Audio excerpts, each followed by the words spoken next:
बच्चों, आपके लिए आज कुछ अमेजिंग है। अमेजिंग तो यहाँ है।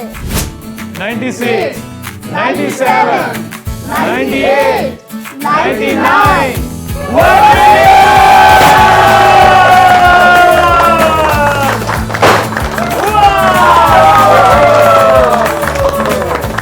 बिस्मिल्लाहिर्रहमानिर्रहीम।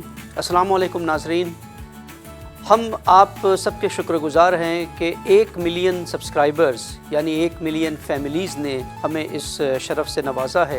ये इस बात की दलील है कि हुरा टीवी का कंटेंट बहुत ही कम अरसे में इतनी मकबूलियत हासिल कर गया है आप नाज़रीन के दरमियान।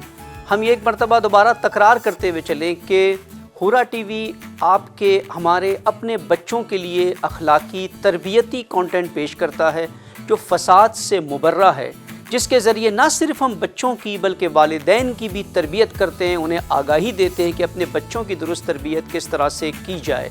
ये हमारा एक मिशन है, मकसद है, और इस मकसद में आपके ताउन से हमें ये एक छोटी सी कामयाबी मिली है जो हमारी हौसला अफजाई करता है। और इसी तरह से हमारी आपसे भी यही रिक्वेस्ट है कि इसी तरह से इस कंटेंट को देखते रहें, बच्चों को दिखाते रहें। यकीनन इससे आपको फ़ायदा भी होगा और आपके बच्चे एक महफूज माहौल में इस दौर के मीडिया से मुस्तफ़िद हो सकते हैं। वस्सलामु अलैकुम।